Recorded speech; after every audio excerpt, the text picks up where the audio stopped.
It is exactly 16 after 9 o'clock. This is News and Views on Salam Media.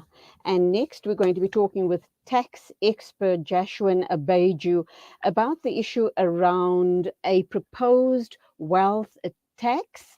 And this has come up once again at the ANC's National Policy Conference, which was, as we all know, held in Joburg over the past weekend. Certain members of the ruling party continue to favor some form of wealth tax to fund a basic income grant. A very good morning to you, Jashwin. Welcome to the program.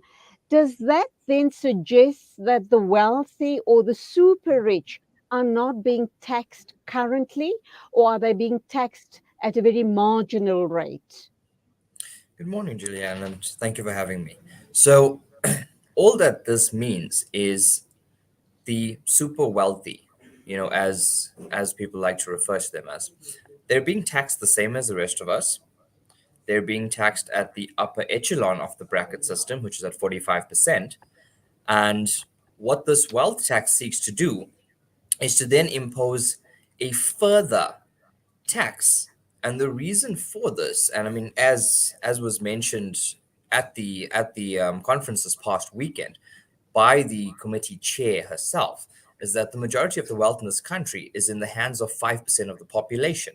And that's not right. We'll have to have SARS look into a wealth tax. The wealth tax is not necessarily to say the wealthy are not being taxed. It is to then impose a further tax on the wealthy.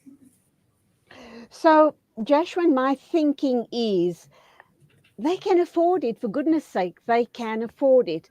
Was was there a number that was perhaps suggested? I'm thinking the super rich could possibly afford paying another 5 or 10 or even 15% above their 45%, because we do know our tax base is very, very small. This very minute tax base is physically or basically running the rest of the country. Yeah, correct. So, I mean, I could give you stats. I've been looking into this proposed wealth tax for a while now. I mean, you and I have spoken about it previously as well. And statistically speaking, yes, there is empirical evidence that the Davis Committee found in March of 2018. And just prior to that, this was when the topic was raised at a prior conference where it was then made moot in 2017.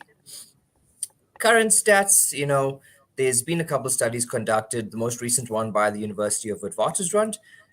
They've speculated that a wealth tax being imposed on only the richest 354,000 South Africans could raise at least 143 billion in additional Sure. revenue.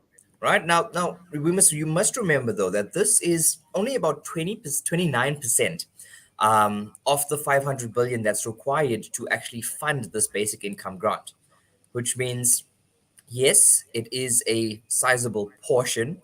It does sound like a massive number out of context, but there is then the flip side of it. I mean, Julia, if I were to tell you from tomorrow you will pay an additional 15% on your income, would you not then consider immigration to somewhere with a more favorable tax system? Well, obviously, that's what the experts are saying.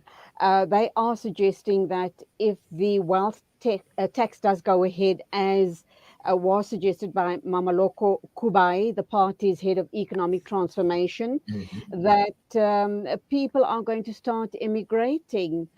However, what we are also saying is, and we just need to look at the flip side of this conversation is if you fall in the super rich bracket, it goes back to my opening statement. Surely another 5, 10, or even 15% is not going to hurt you.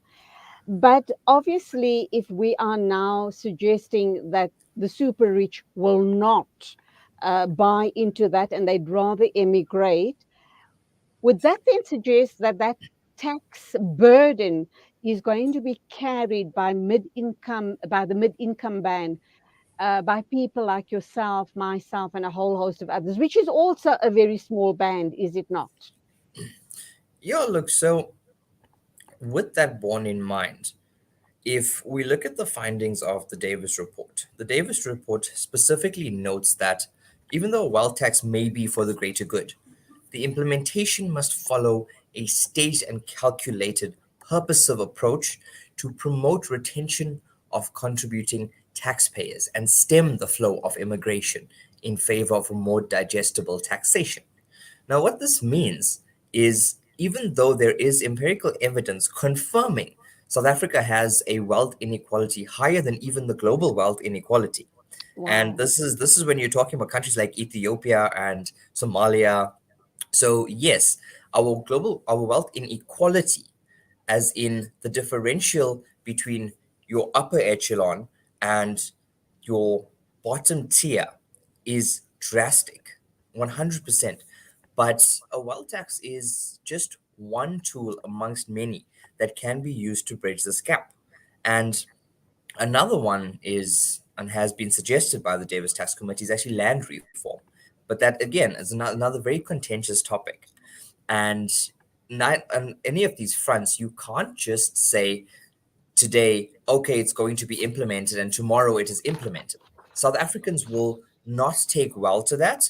And I do hear your point on, you know what, if you're super wealthy, if that top 5% decide, you know what, we're going to pack up, we're going to immigrate, or even if they start actually purchasing or moving assets offshore, which we have seen a massive uptick on in the last year and a half, 2 years, as well as immigration.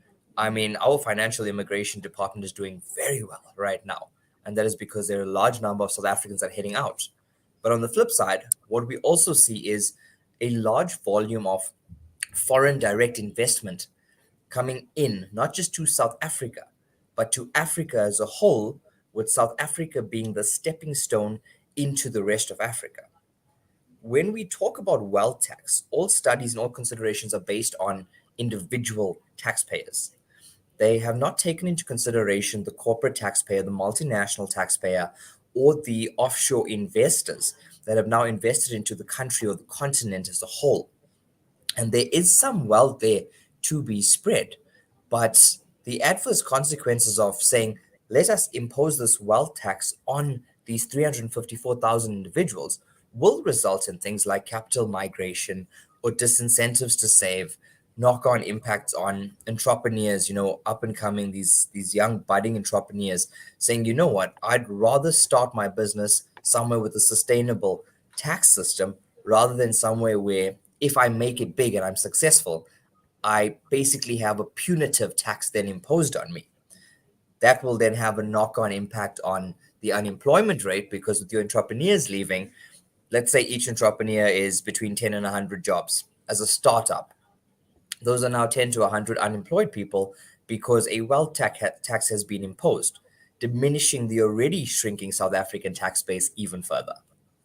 Okay, Intellidex has said that one of the major problems with the wealth tax is that because so few people fall in the super rich category, it would need to be set at a very high rate to raise the required revenue for some sort of significant input. And that is something you've indicated earlier on. And then also the other issue is you spoke about land reform. How would that look like? How could that ever become feasible and equitable? So, with regards to, let's just touch on Intellidex firstly, right? So, the Intellidex finding, the most recent report at least, the finding there was supported by the Bureau of Economic Research, as well as a number of independent economists, very clearly stating that if the pool is so small, the rate must be high. And I think that was pretty evident when they spoke initially on just your top 5%, your high net worth, your very wealthy individuals, but just your top 5%, right? So aside from that, I mean, if we were to then venture into the topic of land reform, and at a very high level, because to fully discuss this topic, we'd probably need about an hour or two. But very basically, what the Davis Tax Committee has found is that something like land reform or an additional land tax, so to speak, is a bit more feasible than a wealth tax. And the reason being is even if the land is not being economically realized from a rental perspective, in terms of being fully utilized to generate revenue for the landowner, it is still easily determinable where that taxing obligation sits, simply because all land is held by virtue of a title deed. And that makes it easier to actually determine where your taxing obligation sits, and a lot harder for the owner of that land to say, you know what, it's not me. I mean, you can physically find the owner of that land. Okay,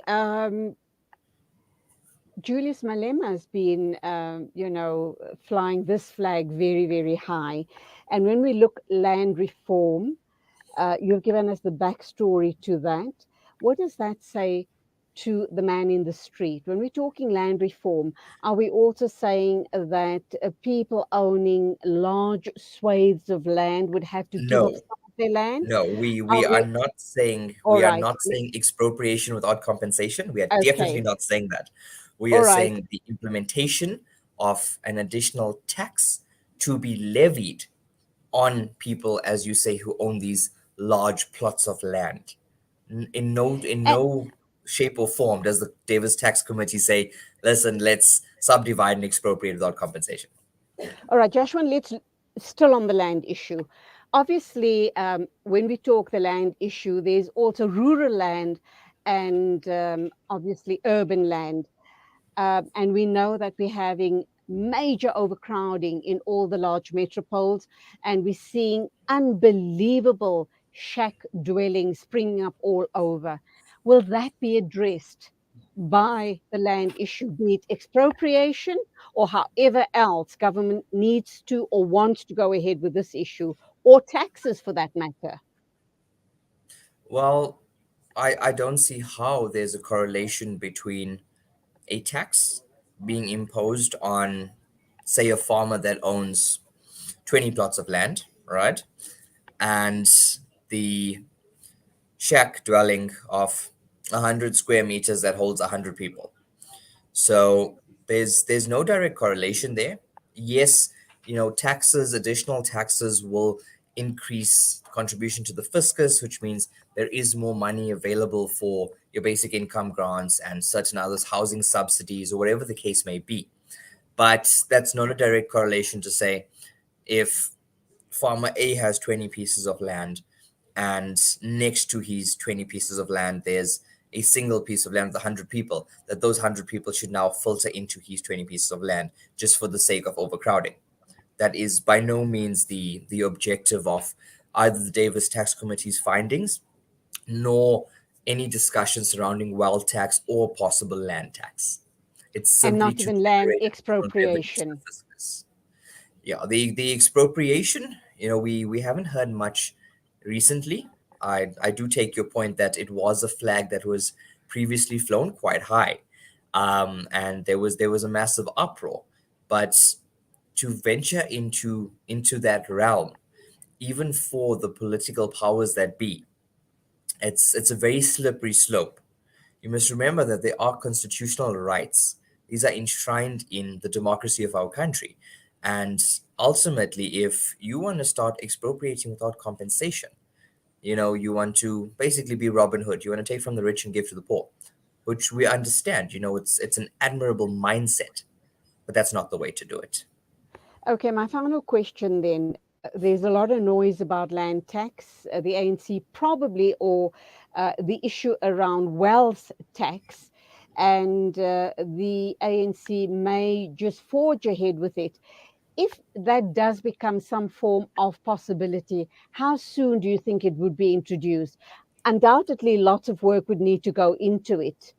Draw up the proper plans, the white paper, all the different papers, etc., before it is actually introduced. What length of time are we looking at? Yeah, look, so we must bear in mind that it was tabled in 2017. The point was mooted. It's not feasible. The findings in 2018 by the Davis Tax Committee are that if you want to implement it, you implement it in such a planned and structured way that ultimately it needs to be sustainable in the long run. So, if they are to follow the guidance provided by the Davis Tax Committee in the in the chance that it's actually going to happen. The idea of wealth tax, it's to adjust the financial inequalities in South Africa. And as we know, it's human nature to do what's best for oneself. And that includes protecting their hard earned money against a tax which can be construed almost as punitive in nature. Mhm. So, step one is to tweak the bracket system to actually say, you know what, it now caters for this wealth tax. You must then also clearly define qualifying criteria. You cannot just say the top 5%. You need to put values on assets, annual income, if there's legacy money, possibly immovable property valuations, a number of pieces of land held, the extent to which the earths may be cumulatively, something like that. You need to have qualifying criteria when you want to tackle something like this. And that needs to form a staged approach. And as you rightfully said, it's got to be a white paper. Before that, there's got to be a circular discussion. It's got to be released for public comment. So it's not something that's going to happen in the next year.